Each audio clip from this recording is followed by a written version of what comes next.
Eto na nga mga chong, marami tayong PBA updates. Bonitan, papunta nga ba sa Barangay Ginebra?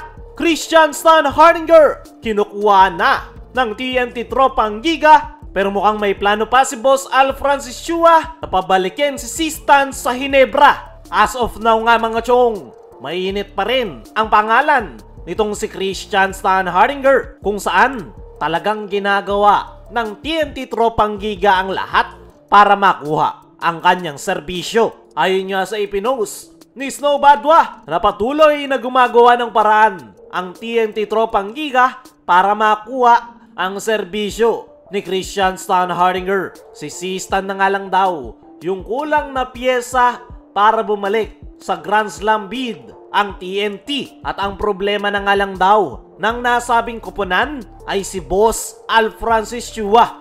Dahil, aminin man natin o hindi, under ng SMC ang Terra Firma Jeep, kaya meron pa rin control si Boss Al sa playing rights ni Christian Stan Hardinger. Pero nililigawan nga ng TNT si Boss Al Francis Chua, kung saan si Boss Ricky Vargas di umano yung makikipag-usap para mapapayag si Al Francis Chua na ibigay si Christian Stan Hardinger. Pero ang siste ay mukhang ayaw ibigay ni Boss Al Francis Chua ang playing rights ni Christian Stan Hardinger dahil unang-una, magiging sakit sa ulo ng Barangay Ginebra at ng SMC itong si C-Stan once na mapunta ng TNT Tropang Giga.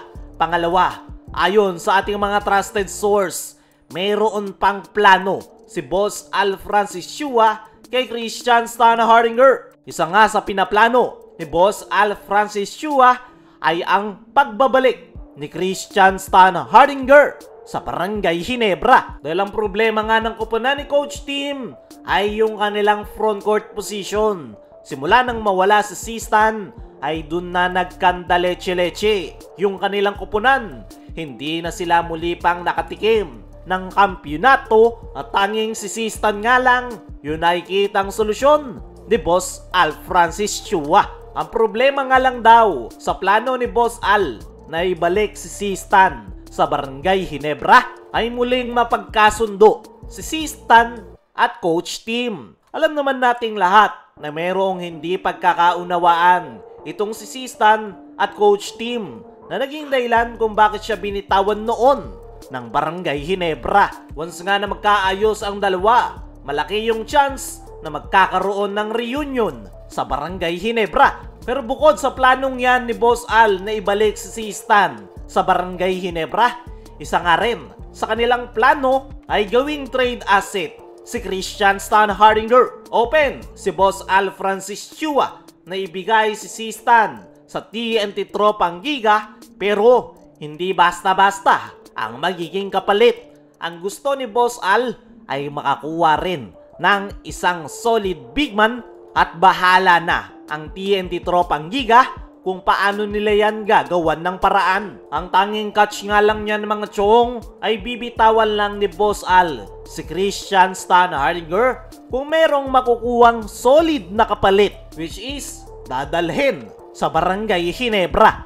As of now, medyo malabo pa talagang bitawan ni Boss Al si C-Stan papunta ng TNT Tropang Giga. Dahil gaya ng sabi natin kanina, plano ni Boss Al na ibalik ito sa Barangay Ginebra dahil kulang nga yung kanilang kupunan sa frontcourt position.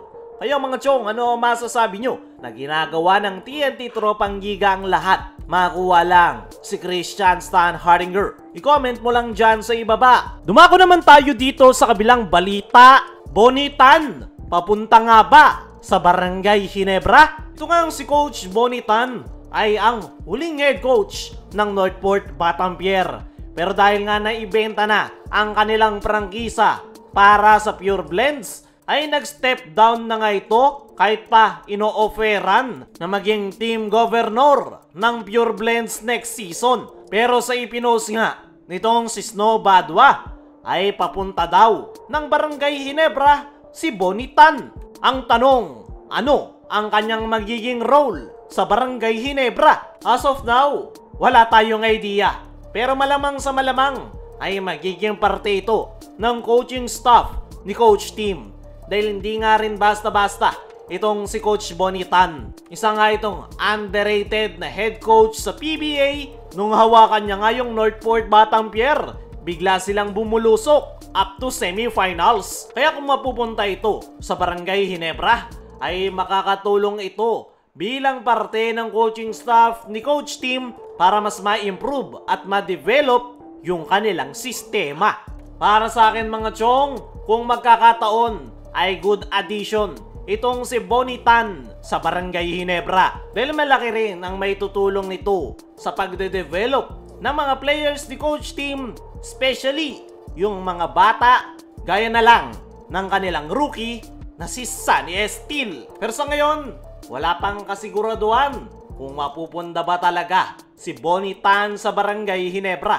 At yan ang aantabayanan natin sa mga susunod na mga araw. Kaya mga chong, ano ang masasabi nyo? Agree ka ba na dapat mapunta si Bonitan sa Barangay Ginebra? Ano rin yung masasabi nyo na ginagawa ng TNT Tropang Gigang lahat para makuha si Sistan pero may ibang plano si Boss Al? I-comment mo lang dyan sa ibaba.